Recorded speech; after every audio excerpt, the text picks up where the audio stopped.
오늘부터 윤석열의 내란죄 형사재판이 시작되었다. 오늘 법정에서 윤석열은 이런 말을 했다고 한다. 12.3 비상계엄은 평화적인 대국민 메시지였다. 이재명 의원식은 사진을 남기기 위해 일부러 국회담을 넘은 것이다.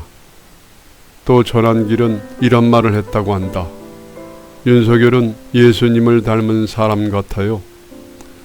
나는 헌법재판소가 만장일치제로 내란 속의 윤석열을 파면한 후에도 내란 관련 범죄자들이 이런 얼척없는 말을 당당하게 발설하는 세상에 살고 있다는 것이 정말 분하고 수치스럽다.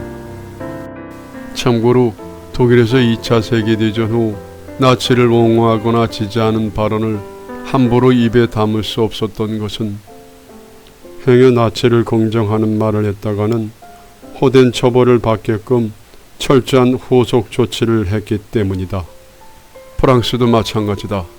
2차 세계대전이 끝나고 드골 정부는 독일차에 보역했던 자들을 철저히 엄벌했다. 그 결과 전후 프랑스에서는 절대로 나치를 부역한 자들이 고개를 쳐들고 거리를 활보할 수 없었다. 역사는 아무도 독일과 프랑스의 조치를 복수라고 부르지 않았다. 역사는 독일과 프랑스의 조치를 역사를 바로 세운 것으로 정의한다. 대한민국의 불행은 광복 이후 단 한 번도 제대로 된 역사 바로 세우기가 없었다는 데 있다.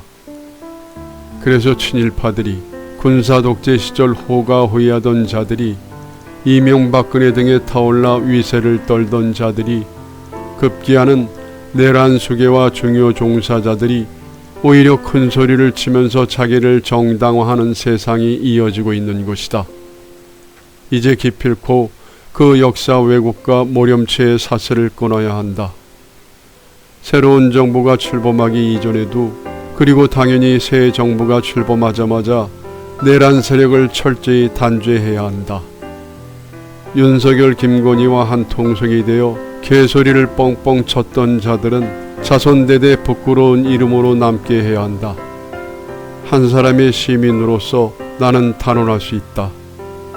민주당은 최고의 선거운동이 내란 세력을 청산하는 것임을 단 한순간이라도 잊어서는 안 된다.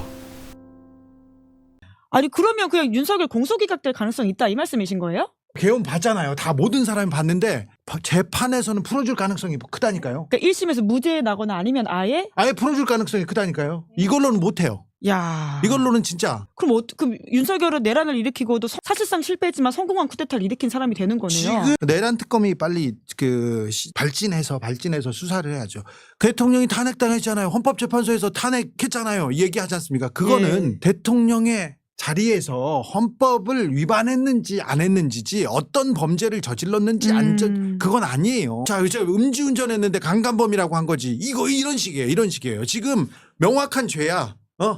자, 계엄으로 내란을 했어. 근데 이 부분이 아니라 다른 죄로 지금 거기에서 지금 너 음주운전했니? 강간했니? 그 얘기를 하고 있으면 말이 안 되잖아요. 예. 그 재판을 하고 있다고 저는 봅니다.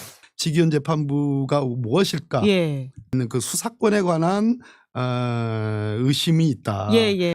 그러면 그렇게 자기의 그 어떤 편견을 심어서 그런 예단을 할 수 있느냐? 그건 안 된다. 두 번째, 아무리 생각해도 판사도 자기가 지지하는 사람이 있습니다. 아 그럼요, 사람인데요. 당연하죠. 판사도 투표를 하잖아요. 그죠? 그럼 지지하는 사람이 있어요. 뭔가 야릇한 설명하기 어려운 윤선영 편향이 저는 있다는 느낌이 자꾸 들어요. 그러면 이 1심 재판에 대해서도 공소기각인데 무죄가 나올 가능성이 있다라고 보십니까?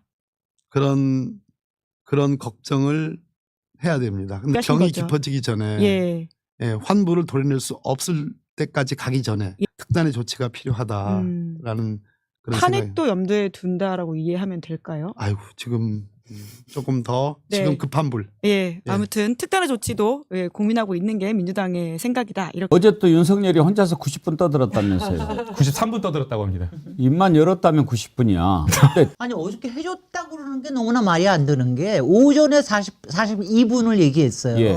그리고 또 오전에 끝나면서 아직 말이 안 끝낸 것처럼 보이니까 오후에 20분 더 드리겠습니다. 오. 이 소리까지 했어요. 그래서 오후에 시작하자마자 시작을 했는데 20분에 못 끝내고 40분을 또 간 겁니다. 이게 말이 됩니까? 이자가 개몽됐나? 글쎄. 아니 개몽되고 싶은 거지. 네. 그리고 심지어는 지기현이 말을 하는데 말을 잘라버렸다는 거예요. 말 자르면서 판사가 말을 하는데 자기가 말을 하겠다라고 하면서 막 끼어들면서 화를 내면서 그렇게 했다라는 게 이건 역시 정상인이 아니다. 이렇게 말할 수밖에 없는 것 같습니다. 이은주님, 그런 판사한테 전 국민이 피해자인 재판의 판결을 어떻게 맡길 수 있단 말입니까? 기피할 수 없다면 탄핵이라도 해야 합니다. 바위처럼 강물처럼님, 지귀연, 지귀뿌까? 법원 내부에서도 법원 행정처에서도 이건 진짜 대형 사고다라고 하면서 그냥 진짜 아주 가깝게 지내는 판사들도 뭐라고 그랬대요. 근데 도대체 왜 이렇게 할까라는 걸 생각해 보면 이해가 안 된다라는 거거든요. 그래서 지금 많은 사람들이 의심하고 합리적으로 추론하는 게 정말 지기현이 뭔가 꼬투리 잡히고 뭔가 캐비넷에 걸린 게 있어가지고 검찰에 뭔가 멱살 잡혀가지고 지금 끌려가고 있는 것 아닌가?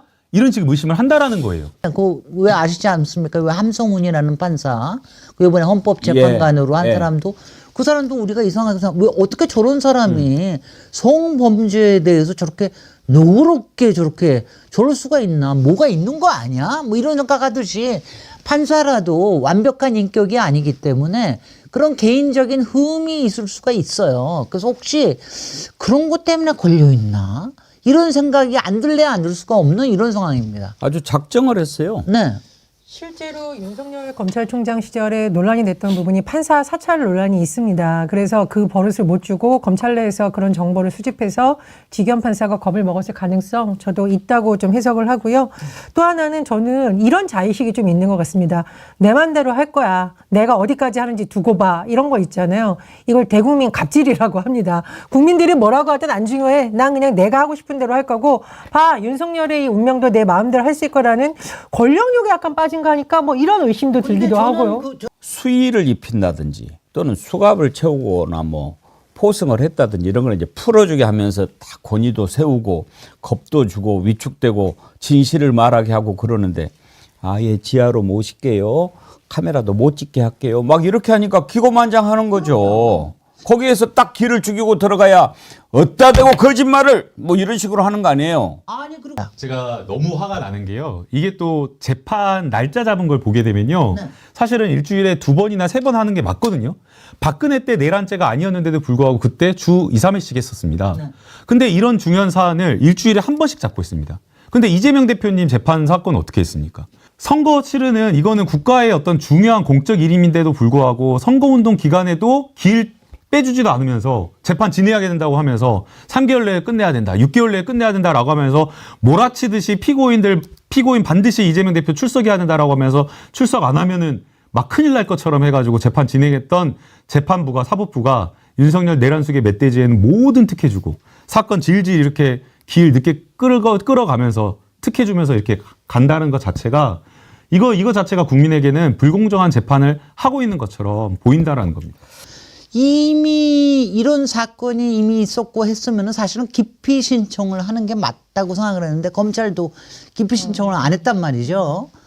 그래서 검찰을 압력을 넣어가지고 기피 신청을 하라라고 하는 것도 있고 아니면 서울중앙지법에서 이거는 야 이거 아무래도 이러다가 우리까지 다 같이 그냥 돗대기로 넘어가가지고 판사에 대한 불신임이 더 커질 거 아니냐. 그래서 거기서 재판부를 바꾸게 하는 방법도 있죠. 그러니까 그렇게 하는 게 있고 그다음에는 정말 지기현 한 개인을 탄핵하는 방법도 있는데 이게 그렇게 쉬운 방법은 아니란 말이죠. 다 같이. 그래서 지금 굉장히 깝깝해하고 있습니다. 어떻게 해야 됩니까? 이건 기본이 무기징역이에요. 사형 무기징역 무기금고밖에 없는 내란 수괴 혐의예요. 그런데도 그걸 판단을 못했다? 이런 거는 일단은 정신 상태도 의심스럽고 기본적인 것조차 판단하지 못하는 이런 사람들은 탄핵할 수 있는 거 아닙니까? 네. 양심과 법률에 따라서 판단해야 되잖아요. 예. 지금 지기현 판사 하는 거 보면 양심이 없어 보이잖아요. 저도 전적으로 동의합니다. 예. 그래서 제가 탄핵에 반대한다는 게 아니라 심정적으로 저도 탄핵에 그러니까. 대한 생각을 하지만 아니 그래서 헌법재판소에다가 물어보자 이거예요. 네. 일단 탄핵 시켜놓고 헌법재판소에서 판단 받아보자 이거예요. 그동안에 뭐 다른 사람이 재판할 거 아닙니까? 아따 저 난감하게 만드시고 아따 저도 시원하게 된다고 하면 좋은데 이게 정치인이 그냥 뭐 그냥 아주 강성 발언하면은 그냥 뭐 박수 받고 좋은데 현실적으로는 어렵고요. 정무적으로 제가 봤을 때에는 법사위에서 법원 행정처장을 불러다가 조져버리면은 그 법원에서도 굉장한 압박과 부담을 느끼고 국민들이 여기에 대해서 분노한다는 걸 느낄 겁니다. 그래서 지기현 판사가 올해 2월 7일에 발령받은 걸로 알고 있기 때문에 아마 지기현 판사의 발령을 빨리 해서라도 이 재판부를 자연스럽게 인사 발령하는 방안으로 재판부를 교체하지 않을까 그런 생각을 해봅니다. 지기현 관련해서 박승환 님이 삼행시 보내주셨는데 이거 좀 소개하고 지기현으로 삼행시 전 의원님 띄워주세요. 지랄하네. 귀신이 안 잡아가나? 연병할 시키. 아이고. 시원합니다. 다른 것도 있었어요. 한번 3개 줘보세요. 예, 지랄하고 자빠졌네. 귀신 씨나라 까먹은 소리하고 자빠졌네. 연병하네.